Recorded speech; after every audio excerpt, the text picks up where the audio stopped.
Dear students, आप सभी का स्वागत है। स्टूडेंट्स, आप लोगों के एग्जाम को देखते हुए मैं लाया हूं आपके लिए मोस्ट क्वेश्चन बीईजीएस 183 का।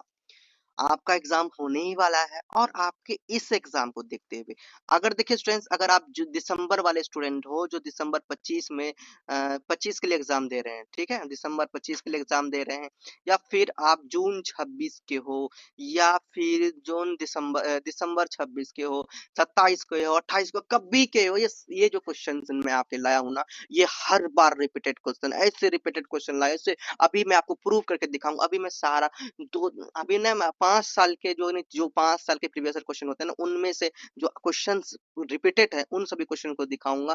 देन आपको सॉल्व करवा के मैं मोस्ट क्वेश्चंस आंसर करवाऊंगा। ठीक है, आपको पूरा वीडियो अंत तक देखना। अगर ये आपने वीडियो पूरा अंत तक देख लिया तो आपका एग्जाम में बहुत अच्छे मार्क्स आएंगे, इजीली आप एग्जाम क्रैक कर पाओगे, क्योंकि ऐसे इजी लैंग्वेज में मैंने ये पीजीएफ बनाया है, ऐसे इजी लैंग्वेज में और ऐसा क्वेश्चंस को लिया है जो आपके एग्जाम में आना ही है और इजी लैंग्वेज में आपको समझ में भी आएगा। देखिए स्टूडेंट्स, ये जो आपका कोड है BEGS 183 का, ये कोड आपका कोड का एग्जाम होगा 2 घंटे का। 2 घंटे का आपका एग्जाम होगा। अधिकतम जो मार्क्स मिलेंगे वो मिलेंगे स्टूडेंट 50 मार्क्स, मतलब 50 मार्क्स वाले ये कोड है। इस कोड का जितने भी क्वेश्चंस मैंने लिया है वो आपके एग्जाम में आएंगे। So writing and study skills आपका जो टाइटल है, आप लोगों को पता है, राइटिंग मतलब कि लिखने का है ना, लिखावट है। तो राइटिंग आप जो लिखते हो, राइटिंग एंड स्टडी स्किल, जो पढ़ने का, अध्ययन करने का जो कौशल है, उसी पे बेस्ड ये कोड है। तो अब देखो, ऑल क्वेश्चंस बनाना यहाँ पर कंपलसरी है। अब सबसे पहले जो क्वेश्चन पूछा गया, देखो ये तो मैं आपको आपके देखिए अलग अलग साल का क्वेश्चन पेपर दिखाऊंगा। अभी ये जून 25 का क्वेश्चन है। अब यहाँ पे देखिए कितने क्वेश्चन रिपीटेड हैं, कौन कौन से ऐसे क्वेश्चन है जो अभी दूसरा कोड में भी रिपीट, दूसरे क्वेश्चन पेपर में रिपीट होंगे। अब देखिएगा, इन सभी को देखते हुए आपके लिए क्वेश्चन आंसर लाया हूँ। देखिए पहले तो यहाँ पे है ये 100 वर्ड्स के लिखने हैं, मतलब कि एक पेज आपको लिखने हैं ना, एक पेज में, एक पेज 100 वर्ड्स बोला है तो आपको एक पेज के लिखने होंगे। ठीक है, आपको एक पेज लिखने का कितना नंबर मिल रहा है? 5 नंबर। टोटल आपको 3 क्वेश्चंस का रिप्लाई करना है, आंसर देना है। तो पहला क्वेश्चन यहाँ पर देखिए, व्हाट आर होमोनेम्स। होमोनेम्स क्या है? आपको कुछ एग्जांपल्स भी देने हैं होमोनेम्स के, ठीक है, 4 एग्जांपल्स। देन आपका दूसरा क्वेश्चन देखिए, अब देखो, what do you understand by term synthesising. तो यहाँ पे सिंथेसाइजिंग का भी जो क्वेश्चन है देख लो, ये क्वेश्चन रिपीट होता है। अभी आपको दिखाऊंगा, इसका भी क्वेश्चन आंसर मैंने करवाया है। अगला है आपका आपका अगला है ये इम्पोर्टेंट टू एडिट या प्रूफ रीड राइटिंग। ये क्वेश्चंस मैंने नहीं लिया है, मैं आपको दिखाऊं। आर्गुमेंटेटिव राइटिंग, आर्गुमेंटेटिव या फिर आर्गुमेंटेटिव राइटिंग, ये भी क्वेश्चन मैंने आप लोगों को लिया है जो रिपीटेड है, अभी मैं आपको दिखाऊंगा। देन ये 4 क्वेश्चन में से कोई आपको 3 क्वेश्चन या कोई, हाँ, 3 ही क्वेश्चन बनाने के लिए कहते हैं। देखो 3 क्वेश्चन, कोई 3 क्वेश्चन का आपको जवाब देना है। आपको यहाँ से कितने नंबर मिलेंगे? 15 नंबर यहाँ से मिल जाएंगे। उसके बाद आगे बढ़ते हैं। उसके बाद आता है एनी वन क्वेश्चन, किसी एक क्वेश्चन का जवाब देना 200 वर्ड्स में, मतलब 2 पेज में आपको जवाब देने होंगे, 10 मार्क्स मिलेंगे। How would you right an essay following process approach, briefly explain various steps involved. तो इसी के अकॉर्डिंग आपको कितने 10 वर्ड्स के लिखने हैं, मतलब 10 नंबर्स के हैं। आपको आपका 2 पेज में आपको लिखने हैं, 10 मार्क्स के हैं तो 2 वर्ड्स में लिखने हैं, 2 पेज में लिखने हैं, 200 वर्ड्स के हैं। ठीक है, उसके बाद आपका है यहाँ पे what are what are 3 major of study skills, how do you do such help better learners. तो ये आपके क्वेश्चंस है। आपको मैं दिखाता हूँ ना कौन कौन सा क्वेश्चन रिपीटेड होने वाला है। अब आपके पास आया है वेल स्ट्रक्चर कंपोजिशन, इसे भी मैंने लिया है। ये क्वेश्चन रिपीटेड क्वेश्चन है। क्या है वेल स्ट्रक्चर कंपोजिशन, इसे भी लिया है। ठीक है, 3 क्वेश्चन आपने देखा यहाँ पे। अगला, अब देखो लेटर वाला है, हर साल लेटर पूछे जाते हैं, इसमें से आपको 5 नंबर मिलेगा। एक पेज का एक पेज में लिखना होगा। आपको कितने नंबर मिलेंगे? 5 नंबर मिलेंगे। Write formal letter the principal, देखो कभी आपको फॉर्मल लेटर पूछे जाएंगे और कभी आपको इनफॉर्मल लेटर पूछे जाएंगे भैया। उसके बाद काउंसिल के लिए ये क्वेश्चन आ जाते हैं। तो इस तरह का भी क्वेश्चन मैंने आपको बता रखा है, आपको देख लेना है। ठीक है, तो चलिए आगे बढ़ते हैं। फिर आपका इस तरह का क्वेश्चन आता है, यानी कि पैसेज को रीड करना है, read the passage and answer आपको देना है, मतलब पैसेज को रीड करके लास्ट में इनको पूरा रीड करना है, लास्ट में क्वेश्चन आपको दिखेंगे। और देखो ये तो हर बच्चा कर लेता है, हर बच्चा भैया। जैसे मान लो यहाँ पर लिख लिया, क्या लिखा, what is a topic sentence. तो जब ये पढ़ोगे कि भैया आपका टॉपिक सेंटेंस क्या है, तो ये आप यहीं से ढूंढोगे। ठीक है, तो ये आप जब पढ़ोगे तो यहाँ पे आपको देखना कि जो जिस टॉपिक पर ये पैसेज बना है उसी को ले लेना है ना। यहाँ पे है ना, climate change refers to the long term shift temperatures and weather. तो यहाँ पे जब पढ़ोगे आपको धीरे धीरे पूरा जब रीड करोगे आपको पता चल जाएगा कि ये किस चीज के बारे में है ना, किस चीज के बारे में ये बता रहे हैं। तो पूरा पढ़ोगे तो आपको ऑटोमेटिकली पता चल जाएगा। क्लाइमेट्स एंड टेम्परेचर भी आप इसमें से एक टॉपिक टॉपिक ले सकते हो। ठीक है, क्लाइमेट एंड टेम्परेचर के बारे में ज्यादातर जिक्र हुआ, पूरा आप जब देख रहे हैं तो क्लाइमेट एंड टेम्परेचर दिख रहा है, तो ये भी आप एक टॉपिक ले सकते हो। In this above passage which the topic sentence in your opinion, अपना ओपिनियन बनाए, 1/2 मार्क्स इसमें मिल रहे हैं। तो इस तरह से आपको देख लेना है जो भी आपको, ये तो रीड करते हुए आपको यहीं पे पैसेज से ही सारा आंसर आपको मिल जाएंगे, जहां से भी कहीं ढूंढने की जरूरत नहीं है, सारा आंसर यहीं से मिलेंगे। हाफ हाफ नंबर मिल रहे हैं, कुछ कुछ में 1 नंबर मिल रहे हैं। और समरी लिखाना है 75 वर्ड्स के, तो भाई जो भी आपको लग रहा है मेन मेन पॉइंट आपको पैसेज से ही लेना है। ठीक है, पैसेज जो आप देखेंगे पूरा पैसेज में जो मेन मेन पॉइंट आपके अनुसार लग रहा है उसे ले लेना है, और ये तो आपके बिल्कुल आपके हाथ में ये आंसर है, ये आपका नंबर आपके जेब में रह जाएगा। जो आपको सेम लगे समरी उनके बारे में बता देना है आपको। 75 वर्ड्स का मतलब 1.5 पेज में, 1.5 पेज में, मतलब इसे आप पढ़ेंगे ना, जैसे कि कुछ कुछ पॉइंट आपको अच्छा लगा है, जैसे आपने पढ़ा, तो मान लो कि आप यहाँ से लिख लोगे, यहाँ से ऐसे करके ऐसे करके ऐसे करके आपने यहाँ तक लिख लिया। ठीक है, उसके बाद चाहोगे ये पॉइंट हम नहीं लेंगे, आप चाहोगे यहाँ से ले लेते हैं, तो आप यहाँ से भी पॉइंट ले सकते हो, यहाँ से भी ले सकते हो, यहाँ से मिला के ना ऐसे कर करके आपको खोजना है फुल स्टॉप कहाँ है, वहां तक लेना है। फिर आपको सोचेंगे ये आगे वाला पॉइंट नहीं लेंगे, फिर कहीं और से ले लेंगे, मतलब कहीं कहीं से पॉइंट जहां जहां से मन करे लेके आपको 1.5 पेज लिख देना है, कहानी खत्म, यहाँ आपका मार्क्स आ जाएगा, खेला खत्म। बस इतना ही करना है, टोटल 50 मार्क्स का आप कंप्लीट कर लोगे। तो ये मैंने आपको पहले जो दिखाया वो जून 25 का था।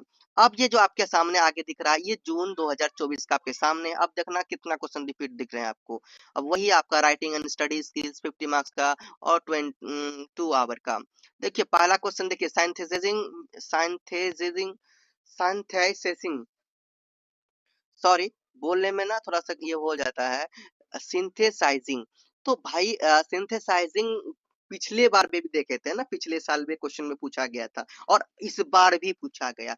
आप 5 साल के भी प्रीवियस क्वेश्चन दिखा लोगे ना, उनमें भी बहुत सारे क्वेश्चन रिपीटेड मिलेंगे, जो मैं आपको अभी करवा रहा हूँ, जिसका मैं क्वेश्चन सर अभी करवाने वाला हूँ, वो सभी रिपीटेड आपको मिलेंगे। ये देख लिया, फिर आपको दिखाता हूँ। देखो ये क्वेश्चन रिपीटेड हुए हैं तो इसका भी प्रिपरेशन आप कर लेना। ठीक है, अब स्ट्रेटेजी, तो स्ट्रेटेजी आपको यहाँ पर दिख रहे हैं किस चीज के लिए, आर्गुमेंटेटिव रेटिंग। अभी देख लिया ना, पहले भी देखा था और यहाँ भी देखा था। तो ये आपका मेन पॉइंट है, अगर ये कर लिया है तो क्वेश्चन घुमा फिर पूछ देगा, कोई दिक्कत, क्वेश्चन किसी तरह से घुमा फिर पूछ देगा आपको भड़काने के लिए, लेकिन आपका इंपॉर्टेंट टॉपिक आपका फोकस रहना चाहिए इन पर। अगर आप इनको करके गए हैं, क्वेश्चन किसी तरह घुमा पूछेगा, इसका ही आंसर आपको देना है, तो जो मैंने आपको करवा रखा है।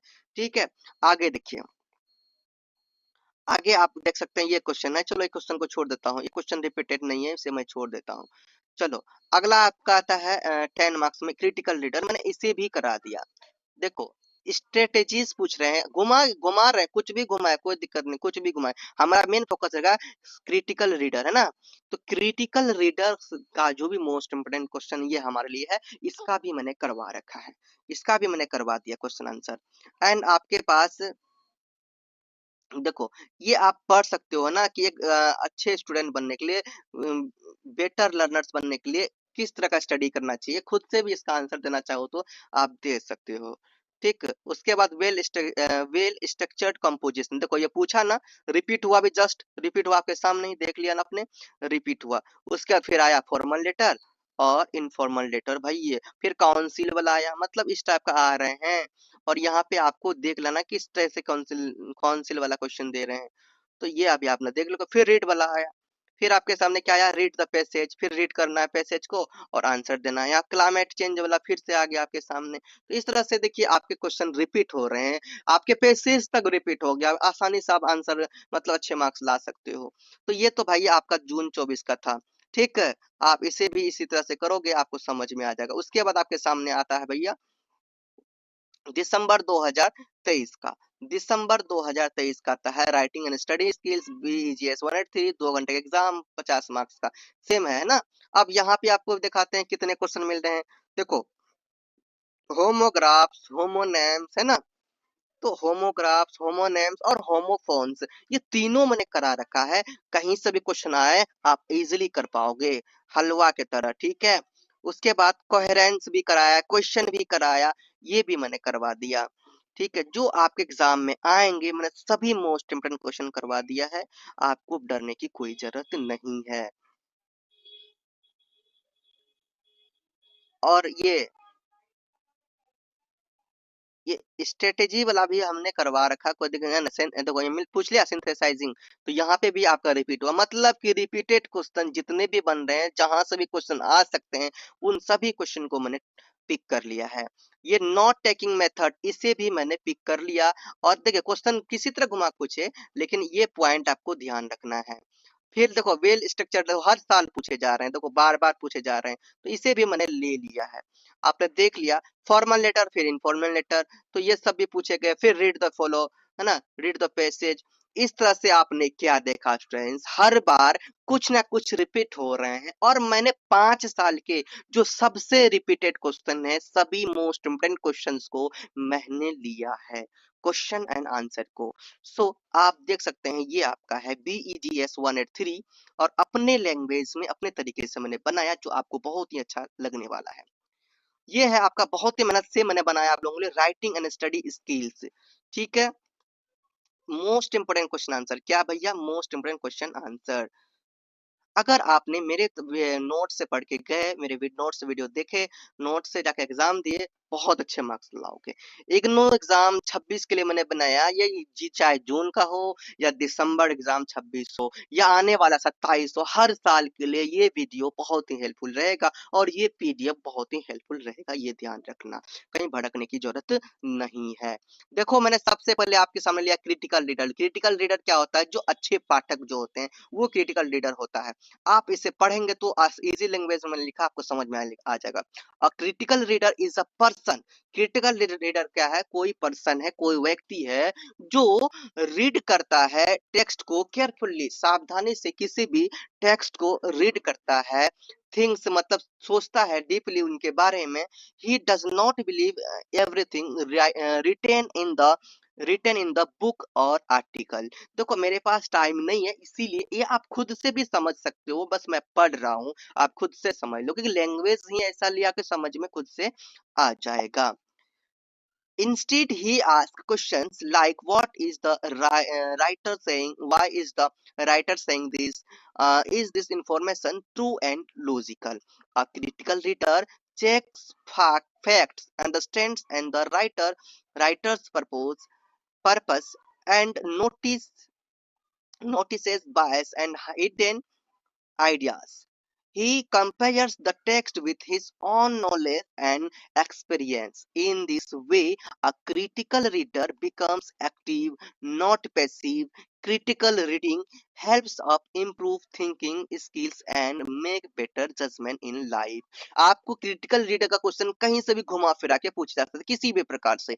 तो क्रिटिकल रीडर के कुछ टाइप्स है जो एग्जाम में स्ट्रेटेजिक्स के रूप में पूछे जाएंगे। स्ट्रेटेजी लिखा जाएंगे, या फिर आपको टाइप्स दे दिए जाए तो कैसे लिखना, अगर ना दे तो स्ट्रेटेजीज लिखे देंगे, तो उनमें आपको लिखना है। पहला, एनालिटिकल रीडर, मतलब he studies the text deeply and breaks ideas into parts to understand them clearly.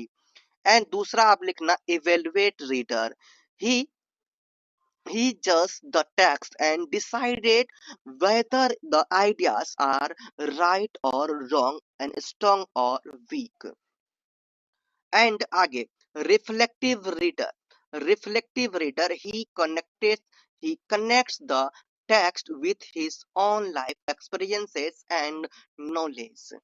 Then आप लिखना question number 4, questioning reader. He asks questions while reading and looks for reason and evidence. उसके बाद आपका question है figurative language में भी question कभी कभी आ जाते हैं। Explain in the significance of figurative language. Focus आपका रखना है फिगरेटिव लैंग्वेज में। देन आपको यहाँ पर लिखना है figurative language is very important in literature because it makes writing more interesting and meaningful. It helps writers express ideas in a creative and powerful way through smile, through simile, या metaphor and personification and imagery. Abstract ideas become clear and easy to understand. Figurative language creates strong pictures in the reader's mind and touch emotions. It adds beauty, depth, and freshness to language. It also helps reader understand hidden meanings and feelings of the writer. Without figurative language, writing would be plain and boring. अब देखो एफेक्सेशन, इससे आता है suffix and affix वाला question. ठीक है, suffix and affix, तो ये क्वेश्चन पूछे जाते हैं। मैंने आपके जो इंपॉर्टेंट क्वेश्चन में मैंने पाया 5 साल के, उनमें मैंने ये लिया, पिक किया और अपने अपने तरफ से भी मैंने डाला जो एग्जाम में इस बार आने की चांसेस इसमें है। अफेक्सेशन देखिए, affection affixation is a word formation process in which new words are made by adding affix to a root word. Affixes are small and parts like prefix and suffix. मैंने फिर बताया affixation जो होता है वो suffix and prefix का mail से बनता है। A prefix added at the beginning of word, यानी कि प्रीफिक्स में क्या होते हैं, वर्ड को बिगनिंग में स्टार्ट किया जाता है, ऐड किया जाता है। सच इन, जैसे कि अनहैप्पी, अनहैप्पी में अन को स्टार्टिंग में बिगनिंग में रखा गया है ना, और इसे हैप्पी में जोड़ा गया, अनहैप्पी हो गया। Suffix is added at end word. अब सफिक्स क्या होते हैं, लास्ट में जुड़ते हैं, प्रीफिक्स पहले जुड़ते हैं। तो प्रीफिक्स याद रखना पहले जुड़ा जाता है और सफिक्स वर्ड को बाद में जोड़ा जाता है। And such as ness, ness, such as ness in happiness, happiness में जैसे नेस को जोड़ा गया बाद में, तो हैप्पी में नेस को जोड़ा गया, हैप्पीनेस हो गया, और ये हो गया आपका सफिक्स में। Affixation helps in changing the meaning or grammatical form of a word. It increases vocabulary and makes language rich and flexible. Affixation is widely used in English. Understand? तो ये हिंट के लिए बहुत ही काफी है, और एग्जांपल्स भी मैंने रखा है आप लोगों के लिए परफेक्सेस का। एडेड बिफोर वर्ड है ना, इसमें पहले जो है, जैसे हैप्पी में पहले जोड़ेंगे अन तो अनहैप्पी हो जाएगा, और हैप्पी का अगर परफेक्सेस बोलेंगे तो भाई अनहैप्पी। राइटर में जोड़ दिए री, री राइटर हो, राइट में री लिख दिए तो री राइट हो जाएगा। एग्री में डिस जोड़ दिए तो डिस एग्री हो गया। वी में भी जो है तो प्रीव्यू हो गया। सफिक्स क्या होता है, बाद में जुड़ाता है, एंड में। हैप्पी में नेस जोड़ेंगे तो हैप्पीनेस। टीच में ई आर, टीच में अर जोड़ेंगे टीचर। काइंड में ली जोड़ेंगे काइंडली, है ना। केयर में फूल जोड़ेंगे केयरफुल हो गया। इस तरह से अब आपका आता है भैया इंपॉर्टेंट टॉपिक होमोनेम्स। होमोनेम्स भाई इसको घुमा फिरा क्वेश्चन पूछे जाते हैं, लेकिन मैंने आप लोग के लिए लिया है। Homonyms are words that have the same spelling. Homonyms में क्या होता है, सेम स्पेलिंग होता है, बट इनका जो प्रोनाउंसिएशन जो होता है वो डिफरेंट होता है, और उनके मीनिंग भी क्या होता है, अलग अलग होता है। The correct meaning of homonym depends on the context in which it used. आप कैसे यूज करते हो ये आप जानते हो, ठीक है। तो एग्जाम्पल्स देखो, बैट, बैट का मतलब होता है शर्त लगाना, या फिर बैट मतलब बल्ला होता है। तो बैट मतलब बल्ला और बैट मतलब होता है शर्त लगाना। ध्यान लो, प्रोनाउंसिएशन में इसे बल्ला को बैट बोला जाता है और शर्त लगाना को बैट बोला जाता है। तो इसी को अलग अलग तरीके से हम लोग बोलते हैं। He play cricket with a bat, है ना, वो क्रिकेट खेलते हैं किसके साथ, बैट, बैट के साथ। ये स्पोर्ट इक्विपमेंट में आ गया। And a bat is flying in the cave. देखो, अब देखो फ्लाइंग इन द केव, तो केव के साथ या एज एन एनिमल जो है उनके साथ फ्लाइंग करने में, है ना, कूदने में, उड़ने में। तो यहाँ पे क्या कह रहा है, उनके साथ यहाँ पे शर्त लगा रहे हैं ना, तो बैट लगा है ना, बेट लगा रहे हैं ये। बैंक मतलब होता है यमुना, बैंक मतलब होता है भाई फिर मनी का बैंक।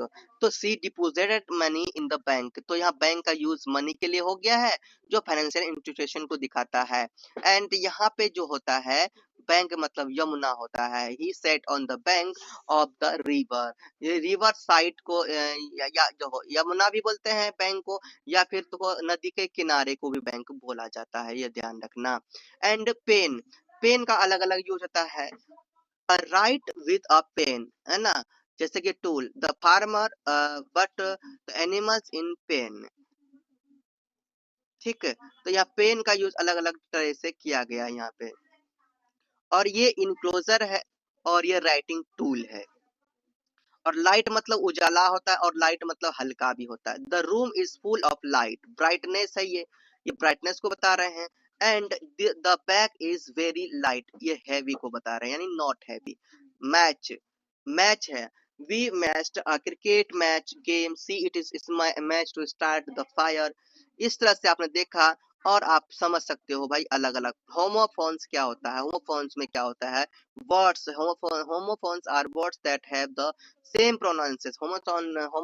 होमोफोन्स वर्ड का जो कि प्रोनाउंसिएशन सेम लगता है ना, देखने में, सुनने में सेम लगता है, बट इनका जो स्पेलिंग होता है और इनका जो मीनिंग होता है वो अलग अलग होता है। We understand their meaning only from the context to sentence, जैसे कि टू, देखो या तो टू, टू टू तीनों अलग अलग से सुना जाता है ना। ठीक है, तो टू मतलब यहाँ दो, ये टू मतलब भाई आप भी का यूज कर लेते हैं, ये टू मतलब से का यूज कर लेते हैं। या फिर इस टू का मतलब हम लोग बोल सकते हैं भी, या फिर अधिक, है ना, अधिक के लिए भी हम लोग, बहुत के लिए भी इस टू का यूज करते हैं। और इस टू का मतलब को के लिए भी कभी कभी यूज करते हैं, कहीं जाने के लिए। जैसे कि मान लो she is going to Delhi, है ना, he is going to market, तो यहाँ कहीं जाने आने के क्रम में भी टू का यूज कर लेते हैं। अब हम लोग आगे देखते हैं। ठीक है, तो अब ये समझ गए, ये कुछ सेंटेंसेस है, आप देख लिए। I have two books, it is hot today, it is too hot today, मतलब आज बहुत गर्मी है। I am going to school, तो ये प्रीपोजिशन को दर्शा रहा है यहाँ पर टू। ठीक है, इस तरह से आपने देख लिया टू का अलग अलग मीनिंग और अलग अलग सेंटेंस है। अब यहाँ पे आगे देखिए, सी, सी, ठीक है, तो ये सी का मतलब होता है भाई देखना, और इस सी का मतलब होता है समुद्र। ठीक है, या फिर महासागर, तो ओशियन। तो यहाँ पे आप समझ में आ गया, अलग अलग सेंटेंस अलग अलग मीनिंग। राइट, राइट, ठीक है, इस राइट का मतलब क्या होता है भाई सही, इस राइट का मतलब होता है लिखना।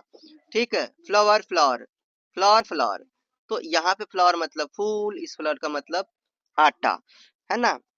सन, सन, सन मतलब सूरज, सन मतलब बेटा। इस तरह से आपने देखा। फिर आता homographs. Homographs are words that have same spelling but different meaning. Homographs में स्पेलिंग सेम होता है बट मीनिंग क्या होता है स्टूडेंट, डिफरेंट। होमोग्राफ्स में वर्ड्स जो होता है such same spelling, spelling same but different meaning. Sometimes their pronunciation also different, कभी कभी प्रोनाउंसिएशन भी इनके अलग अलग होते हैं, depending on the meaning. The correct meaning of homographs is understood from the text the sentence है। तो ये आप पर निर्भर करता है कि इस वर्ड का मीनिंग आप किस वे में लेते हो, ये है। जैसे मान लो लेट, लीड, तो he will lead the team, तो यहाँ पे लीड किसके लिए है, गाइड के लिए यूज किया गया। This pipe is made of lead, यहाँ लेड का मतलब शीशा हो गया। ठीक है, यानी a metal.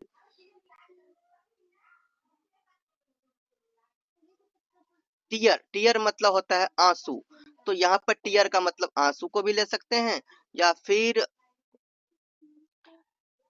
Tier, do not tear the paper. ठीक है, तो यहाँ पे टू, टू रिप है, या फिर इसके यहाँ पे क्या है आई, यहाँ टीयर का यूज आंसू के लिए हुआ है, और यहाँ टीयर मतलब किसी चीज को हम लोग पेपर, कोई टीयर पेपर को हम फाड़ते हैं तो फाड़ने के लिए भी हम लोग टीयर का यूज कर लेते हैं। ठीक है, इस तरह से आपने देख लिया। बाकी आप लोग इसी तरह से आप समझ सकते हो, टाइम कम है और ये आप लोग खुद से कर सकते हो। अब आपका आता है लेटर। तो भैया फॉर्मल लेटर ये होता है, अभी लेटर न्यू तरीके से लिखा गया है, एप्लीकेशन फॉर लीव।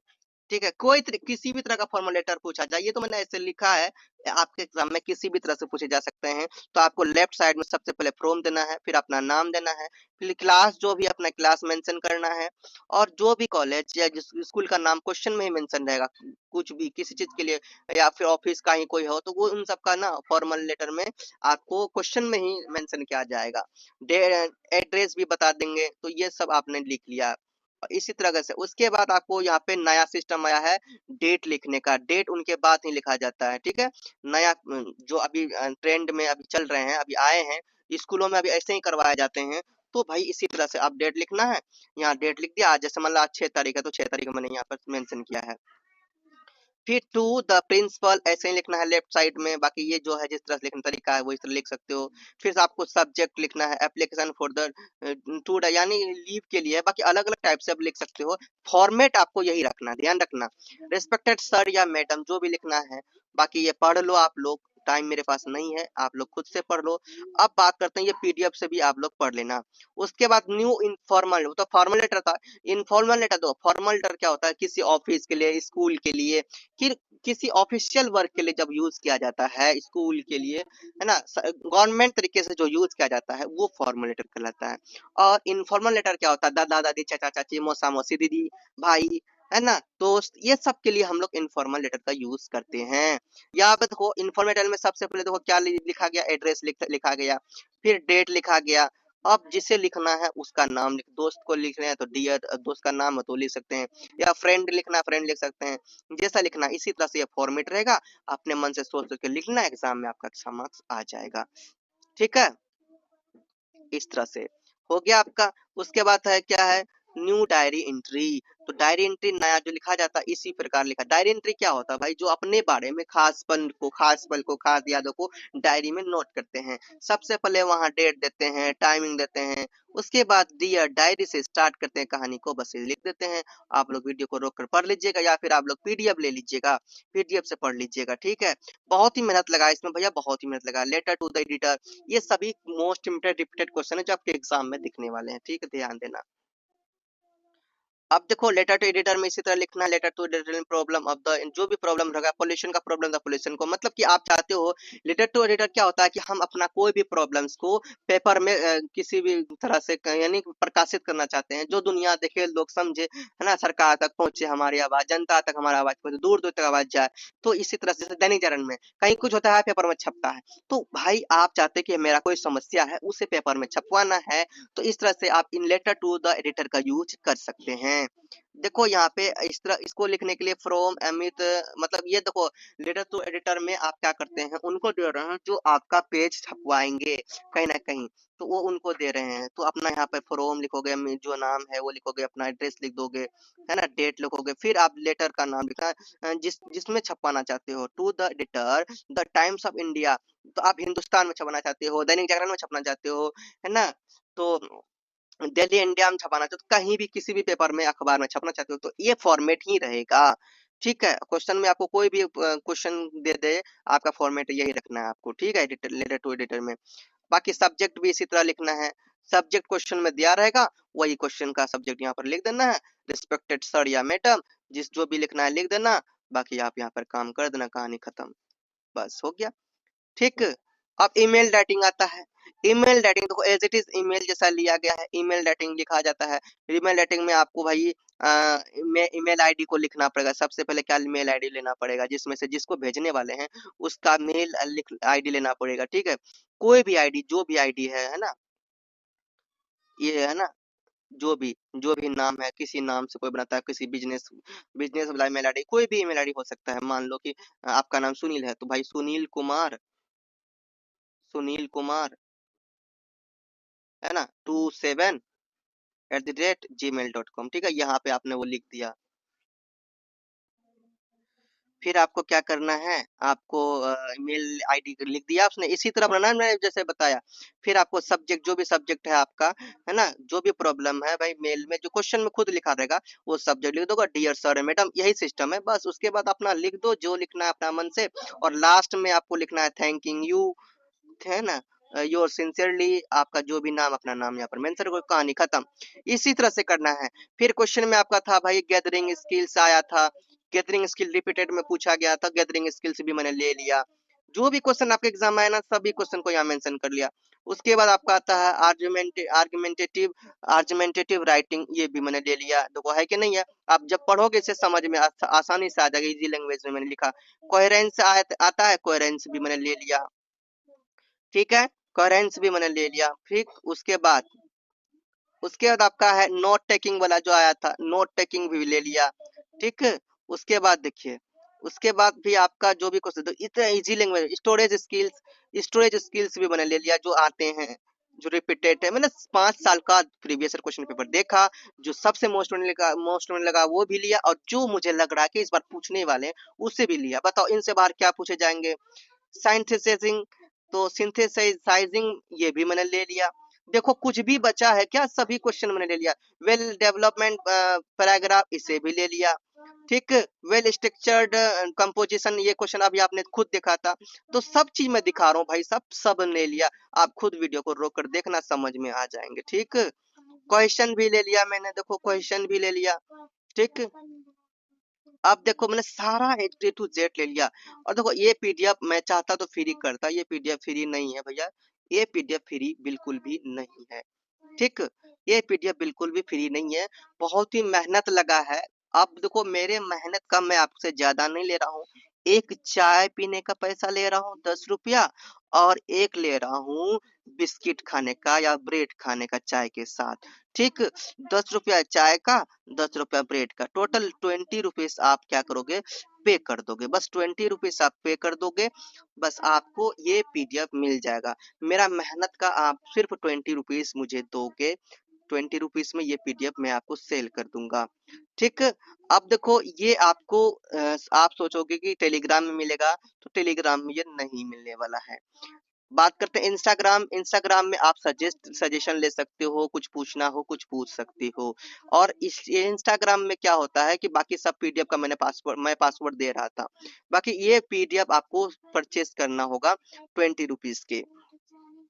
और देखो इंस्टा में आपको मोटिवेशन से रिलेटेड वीडियो रील्स मिलेंगे, जो आपको मोटिवेट करेंगे। सो इंस्टा में जाके जरूर फॉलो कर लीजिएगा, तो आपको बहुत हेल्पफुल होगा। कोई डाउट हो तो पूछ सकते हैं वहाँ पे। और अब आपको बात करते हैं पीडीएफ मिलेगा कैसे। तो पीडीएफ के लिए आपको व्हाट्सएप में मैसेज करना होगा 787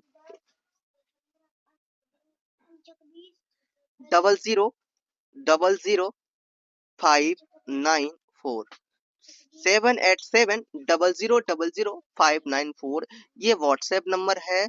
आप इस व्हाट्सएप नंबर में आपको मैसेज करना है, ठीक है, डायरेक्ट मैसेज करना है, और आपको ये पीडीएफ मिल जाएगा। आपने देख ही लिया कि ये पीडीएफ कितना इंपॉर्टेंट है। तो 787 000059 4 में आप व्हाट्सएप करो, ये पीडीएफ आपको आसानी से मिल जाएगा। और उसमें आपको 20 रुपीज पे करने होंगे, ओनली 20 रुपीज पे करने होंगे। आप ये अपने आपको बता दिया ना, ये सोच के चलो कि आप खुद चाय नाश्ता कर रहे हो, चाय नाश्ता के लिए आपने मुझे ये दिया, ठीक है। मैं इसलिए मांग रहा हूँ ना, मेरी सिचुएशन बहुत ही खराब है घर की, बहुत ही खराब है, इसीलिए मैं आप लोगों से सपोर्ट मांग रहा हूँ। अब ये नहीं सोचना कि कोई लालच है आपको, ठीक। इतना सारा पीडीएफ मैंने आपको फ्री दिया, बहुत ही मेहनत लगा फिर बनाने में, इसलिए मैं आपसे मेहनत को समझ के, आप जो समझो, मजबूरी समझो, जो समझो, आपको 20 रुपीज पे करने हैं इनके, व्हाट्सएप में आपको ये मिल जाएंगे। चलो स्टूडेंट्स, आज की वीडियो में इतना रखते हैं, नेक्स्ट वीडियो में आगे बढ़ेंगे। एग्जाम आपका बहुत अच्छा जाएगा, बेस्ट ऑफ लक। जाने से बोले स्टूडेंट, प्रेम से रहो, प्रेम से पढ़ो, प्रेम से बोलो।